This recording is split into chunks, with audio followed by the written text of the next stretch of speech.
और वहीं प्रदेश में एक बार फिर से मौसम का मिजाज बदलेगा। मौसम विभाग ने बारिश का अलर्ट जारी कर कई जिलों में बारिश की संभावना जताई है। वहीं सुबह से खिली धूप से लोगों को कड़ाके की ठंड से राहत मिली है।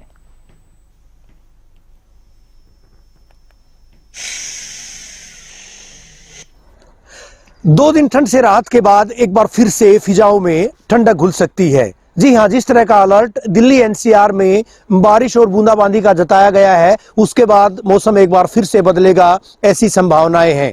आईएमडी के द्वारा जिस तरह का अलर्ट जारी किया गया है, कृषि विभाग के द्वारा, कृषि वैज्ञानिकों के द्वारा जिस तरह का अलर्ट जारी किया गया है, आज शाम से दिल्ली एनसीआर के इलाकों में बारिश और बूंदाबांदी हो सकती है। हालांकि अगर कल के तापमान पर नजर दौड़ाई जाए तो प्रदेश के कई हिस्सों में तापमान कल 25 डिग्री तक पहुंचा था। यानी अधिकतम तापमान की अगर बात करें, करनाल का तापमान 24.3 डिग्री अधिकतम तापमान कल दिन का आंका गया था। वहीं पलवल में भी कमोबेश इसी तरह की स्थिति रही थी।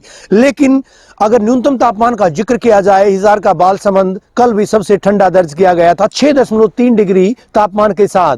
और ऐसे में अगर अब बारिश या बूंदाबांदी होती है तो निश्चित तौर पर तापमान में और भी गिरावट दर्ज की जाएगी। एकाएक मौसम लगातार फिर परिवर्तनशील रहेगा और 2-3 दिन तक लगातार बूंदाबांदी और बारिश का अलर्ट जताया गया है। ऐसे में फसलों के लिए इसको फायदेमंद माना जा सकता है, चाहे गेहूं की बात करें या फिर सरसों की फसल की बात करें।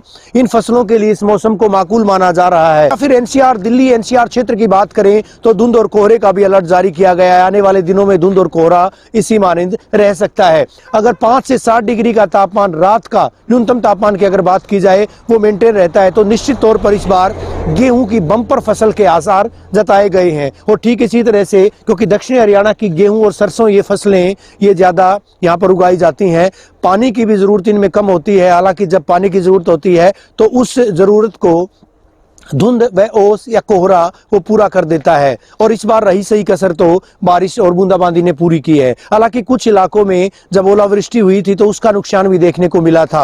अब अगर बारिश होती है, बूंदाबांदी होती है तो उसका असर इन फसलों पर तो पड़ेगा, लेकिन कहीं ना कहीं सब्जियों की फसलों पर इनकी मार पड़ सकती है।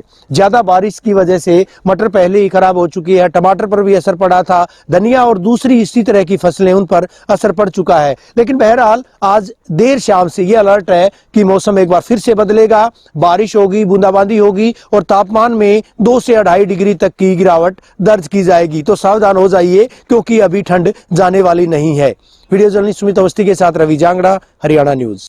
करनाल जिले का मौसम बदल चुका है। बीते 3 दिनों से जिस तरह से लगातार धूप खिल रही है, उसके बाद तापमान में बढ़ोतरी दर्ज की गई है। तस्वीरें आप देख लीजिए, सुबह के समय अमूमन धुंध और कोहरा दिखाई देता था, लेकिन अब सुबह से ही सूर्य देव के दर्शन हो रहे हैं, धूप निकल रही है। लोग अब सर्दी से राहत महसूस कर रहे हैं। हालांकि आज शाम को भी मौसम में एक बड़ा परिवर्तन हो सकता है। जिस तरह से मौसम वैज्ञानिकों द्वारा जानकारी दी गई है कि पश्चिमी विक्षोभ आज एक बार फिर से सक्रिय होगा और जिस तरह से बीते 2 दिनों से तापमान में बढ़ोतरी हुई है, उसके बाद बरसात होने की संभावना भी बढ़ गई है। तो ऐसे में एक बार फिर हरियाणा के कई जिलों में बरसात हो सकती है।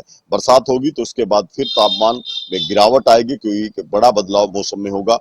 फिर से तापमान जो है ठंडा हो सकता है, शीतलहर एक बार फिर से प्रभावी हो सकती है। तो ये कुछ बदलाव हैं जो मौसम में रहेंगे। भी लोगों को वैसे ठंड की जरूरत है, क्योंकि इस बार सर्दी का जो स्पेल है वो करीब 15 से 20 दिन की देरी से चल रहा है। क्योंकि हमने सर्दी का मौसम भी देखा, उससे पहले बरसात का सीजन भी है, गर्मी का सीजन भी रहा है। उसमें ग्लोबल वार्मिंग की वजह से तापमान में कुछ अलग तरह के संकेत दिखाई दिए थे कि ये बदला हुआ दिखाई दिया था। इस बार सर्दी के सीजन में धुंध का दौर भी काफी देरी से शुरू हुआ। जो दिसंबर महीने में शुरू हो जाता था वो दिसंबर के अंतिम सप्ताह से शुरू हुआ। तो ऐसे में ग्लोबल वार्मिंग का ही असर है कि तापमान और मौसम इतना बिगड़ा हुआ स्वरूप उसका देखने को मिला है और इस बार घनी धुंध भी देखने को मिली है। यही वजह है कि उम्मीद जताई जा रही है कि जब बरसात होगी आगामी 2-3 दिनों में, उसके बाद से फिर एक बार सर्दी दोबारा से आएगी, शीतलहर एक बार फिर प्रभावी होगी और घना कोहरा भी छा सकता है। करनाल से हरियाणा न्यूज के लिए